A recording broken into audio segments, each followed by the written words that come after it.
Sob a aerodinâmica de um trem de alta velocidade, jaz um mistério da engenharia civil. Um mar de rochas ásperas que parece um erro medieval. Por que apoiamos toneladas de aço e tecnologia sobre pedras soltas em vez de uma base sólida de concreto? Não é um descuido, é uma genialidade de alta precisão. Este alicerce invisível é o responsável por dissipar vibrações brutais, drenar inundações e evitar que o calor dobre o aço. Hoje deciframos o segredo mais antigo e vital dos trilhos. Arrancamos a besta de aço e o solo que cede. Para entender a necessidade dessas pedras, primeiro devemos compreender a besta a que sustentam. Um trem de carga moderno não é um veículo qualquer. É uma serpente de aço que pode se estender por mais de 2 quilômetros de comprimento, um comboio que arrasta o peso equivalente a um arranha-céu pequeno sobre as suas costas. Falamos de milhares de toneladas. Mas o verdadeiro desafio da física não é apenas o peso total, mas como esse peso se aplica.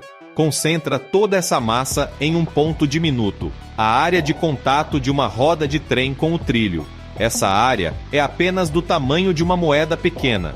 Imagina por um momento que colocássemos um trilho diretamente sobre a terra nua, sobre a grama e o barro que pisamos cada dia.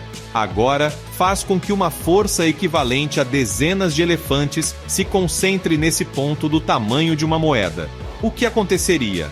O solo, seja argila, areia ou terra vegetal, não teria a menor oportunidade. Cederia de imediato, se deformaria, se afundaria. A pressão seria tão monstruosa que trituraria a terra, convertendo-a em um lodo instável.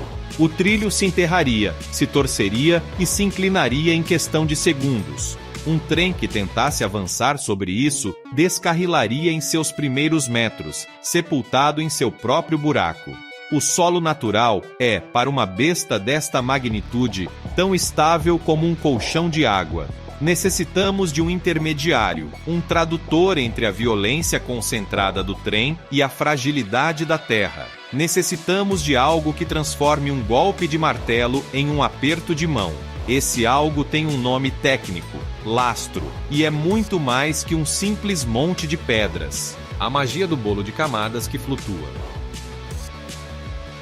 O lastro não é uma solução tosca, é a camada fundamental de um bolo de engenharia meticulosamente desenhado. A via férrea é uma estrutura composta, uma sinfonia em 3 movimentos. Na parte superior, os protagonistas visíveis, os trilhos de aço polido, as linhas paralelas que guiam a roda, mas estes trilhos não flutuam, descansam sobre uma segunda camada, as travessas, também chamadas dormentes. São essas vigas transversais de madeira tratada, concreto ou aço, que vês perpendicular aos trilhos. Seu trabalho é crucial, distribuir o peso pontual dos trilhos ao longo de uma superfície mais ampla. E debaixo das travessas, enterrado em sua maior parte, está o herói da nossa história, a camada de lastro. Este é o momento-chave. A função primária do lastro não é apenas sustentar, mas transformar a pressão. Toma o peso concentrado que chega através da travessa, já mais disperso que no trilho, mas ainda enorme, e o espalha sobre uma área ainda maior. É o mesmo princípio que usas com raquetes de neve. Com tuas botas normais, afundas na neve profunda porque todo o teu peso se concentra na pequena superfície das tuas solas. Com as raquetes, distribuis esse mesmo peso sobre uma área 10 vezes maior, e de repente, flutuas. O lastro faz exatamente isso pelo trem. Toma a pegada da travessa e a projeta sobre uma plataforma ampla e firme, reduzindo a pressão sobre o solo natural a um nível que este pode suportar sem ceder. Mas há um detalhe ainda mais fascinante. Se observas com atenção, te darás conta de que toda esta estrutura não está aparafusada ao planeta. Não há ancoragens profundas que a segurem ao leito de rocha-mãe. A via, em essência, flutua. Está presa unicamente pela gravidade, o atrito e o próprio peso do lastro que a rodeia e a contém. E esta falta de fixação rígida não é um defeito, é o seu superpoder. Permite que a via seja um sistema dinâmico, vivo. Quando um trem de 300 toneladas passa rugindo, não apenas exerce peso para baixo, gera vibrações, forças laterais, pulsos de energia. Uma base de concreto completamente rígida transmitiria essas forças diretamente ao solo e também de volta ao trem, provocando um desgaste feroz e tensões que poderiam rachar os materiais. Em vez disso, o leito de lastro atua como um colchão de amortecimento. As pedras se ajustam minimamente, se reacomodam, absorvem a energia e a dissipam. A via respira, se adapta ao estresse momentâneo e volta à sua posição. É esta flexibilidade controlada que permite que o aço suporte, década após década, o martelar constante das bestas de aço. O dilema da pedra redonda, porque a forma é tudo. No entanto, não qualquer pedra serve. Poderias pensar que o importante é que sejam pesadas, e pronto, mas a engenharia é uma ciência de detalhes brutais. Se em vez destas pedras afiadas e angulosas, enchêssemos a via com pedras de rio suaves, bonitas e polidas pelo rio, ou com bolas de aço perfeitamente esféricas, estaríamos assinando a sentença de morte do primeiro trem que passasse. Pensa no que acontece. O trem passa, vibra, essas pedras redondas e lisas, ao não terem aderência entre si, começariam a rolar umas sobre as outras. Se comportariam como milhões de rolamentos de esferas microscópicos. A travessa, em vez de descansar sobre uma base firme, se afundaria em um mar de rolamentos movediços. A via perderia seu alinhamento milimétrico em segundos, os trilhos se torceriam e o descarrilamento seria instantâneo e inevitável. A estabilidade não vem do peso puro, mas do bloqueio mecânico. Os inimigos secretos, a água que afoga e a raiz que rompe. O trabalho do lastro, no entanto, vai além de suportar peso e conter forças. É a primeira linha de defesa contra dois inimigos silenciosos e implacáveis que espreitam toda a infraestrutura, a água e a vida vegetal. Primeiro, a água. Poderias pensar que uma laje maciça de concreto seria mais impermeável e, portanto, melhor. É um erro fatal. O concreto pode rachar, e quando o faz, a água se infiltra pelas rachaduras e fica presa embaixo, sem escape. Com o tempo, essa água estagnada erosiona o subsolo, cria bolsas de lama e termina solapando a base de maneira desigual, provocando afundamentos catastróficos. O lastro, em sua aparente desordem, é um sistema de drenagem perfeito. Os inumeráveis vãos que ficam entre as pedras angulosas formam uma rede de microcanais. Quando cai uma tempestade torrencial, a água não fica estagnada na superfície.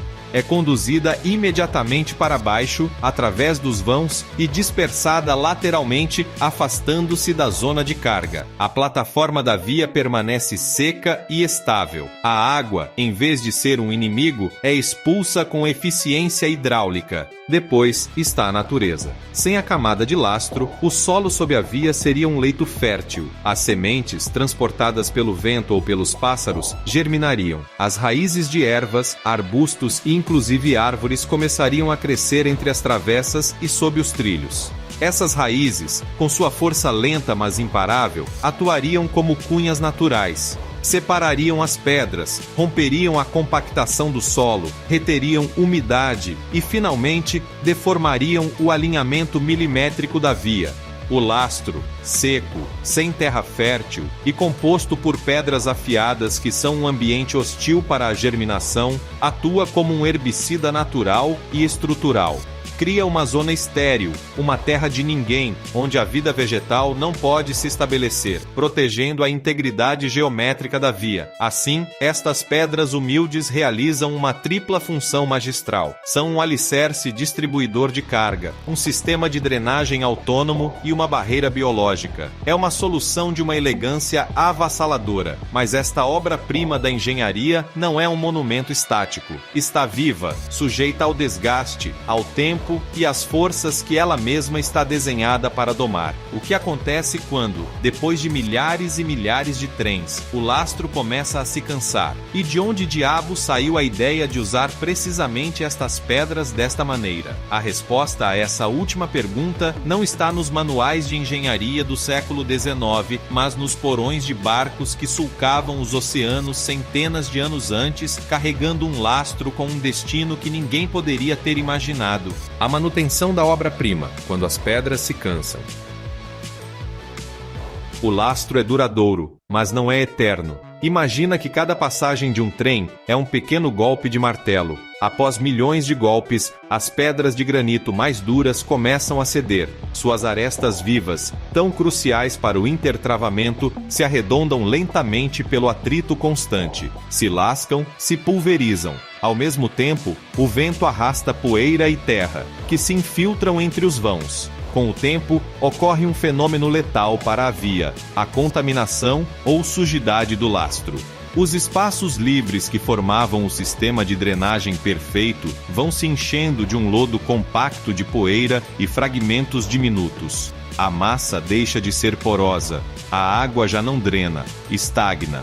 A capacidade de amortecimento se reduz porque as pedras, agora mais arredondadas e lambuzadas, já não se travam com força, mas deslizam umas sobre as outras. A via perde sua elasticidade e sua estabilidade, e com elas, sua segurança. Por isso, a manutenção da via é uma ciência em si mesma. Periodicamente, máquinas ciclópicas e especializadas tomam o controle da linha. A mais espetacular é a regeneradora de lastro. Esta besta mecânica avança sobre os trilhos, introduzindo umas longas pontas vibratórias entre as travessas que penetram na camada de pedras. Sua função é peneirar, separar e limpar.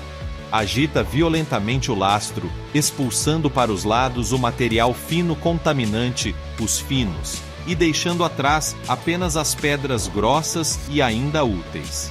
Depois, adiciona lastro novo e fresco com suas arestas afiadas, e uma máquina niveladora recoloca tudo com uma precisão milimétrica. É uma cirurgia maior sobre o esqueleto da infraestrutura, um rejuvenescimento necessário para que o colchão de pedra possa continuar suportando o peso do futuro. Este ciclo de manutenção, embora dispendioso, é possível. E essa possibilidade de renovação é outra das chaves da longevidade do sistema. O que nos leva a perguntar: se requer tanto cuidado, não haverá uma alternativa moderna e definitiva que o substitua de uma vez por todas? A laje de concreto, uma revolução ou um beco sem saída?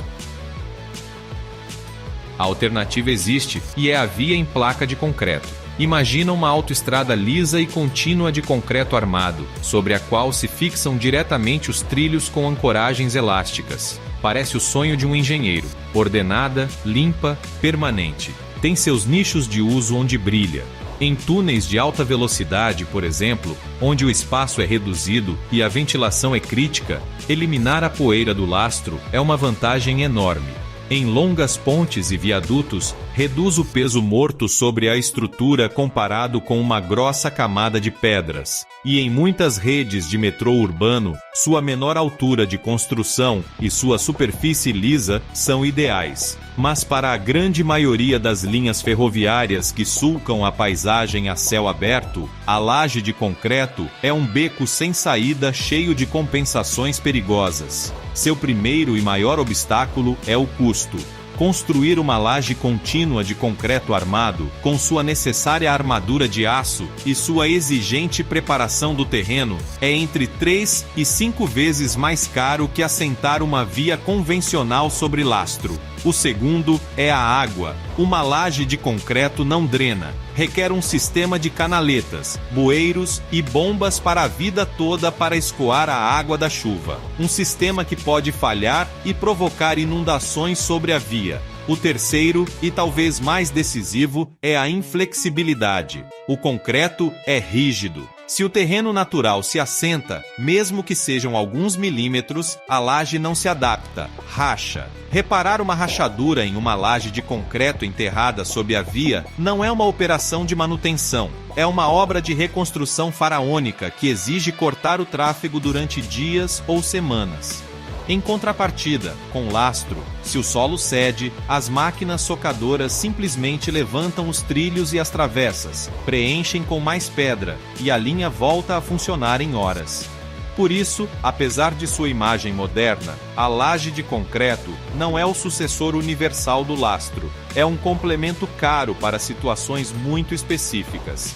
Para a tarefa titânica de sustentar a ferrovia sobre a terra mutante e dinâmica, a solução primitiva da pedra britada, com sua flexibilidade, sua drenagem inata e sua capacidade de reparação, continua sendo, 2 séculos depois, praticamente imbatível. O nome é a pista, um segredo náutico de 500 anos. Mas, de onde saiu esta ideia brilhante? A pista está no próprio nome, lastro. É uma palavra que não nasceu nas oficinas dos engenheiros ferroviários, mas que foi tomada emprestada de um mundo completamente diferente, um de madeira, vela e salitre, a marinha mercante do século XVI. Séculos antes da primeira locomotora, os grandes veleiros que comerciavam entre continentes tinham um problema de física pura. Um barco carregado de especiarias, tecidos ou chá era estável. Seu peso o afundava o suficiente na água para que a quilha contrarrestasse a força do vento nas velas. Mas o que ocorria quando descarregavam em um porto e empreendiam a viagem de volta vazios? O barco, demasiado leve, se convertia em uma casca instável, cavalgava sobre as ondas em vez de cortá-las, era ingovernável e perigosamente vulnerável aos temporais. A solução era o lastro.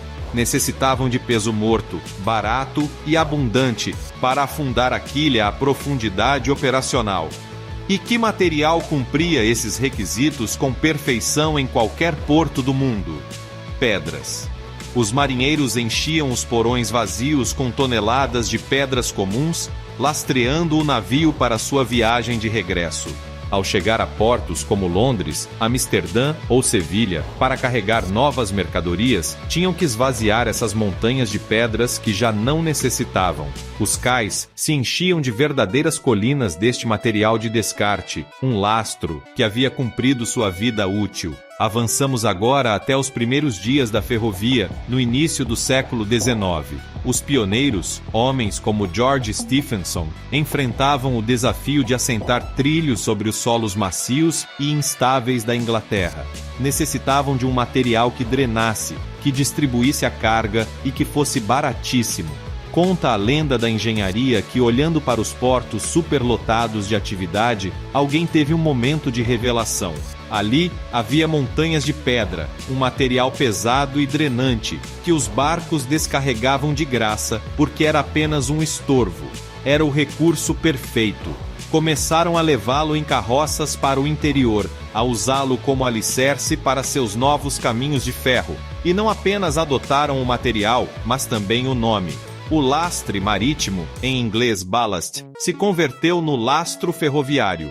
Um descarte náutico se transformou, por pura necessidade e engenho, na pedra angular de uma revolução do transporte.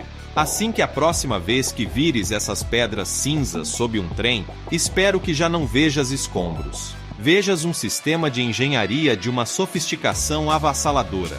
Um colchão dinâmico que transforma golpes em carícias. Uma esponja geológica que bebe tempestades inteiras. Uma fortaleza estéril que declara guerra às raízes. E um legado histórico direto, uma ponte material que nos conecta com os marinheiros que, carregando lastro para sobreviver aos oceanos sem querer, estavam lançando as bases do mundo sobre trilhos.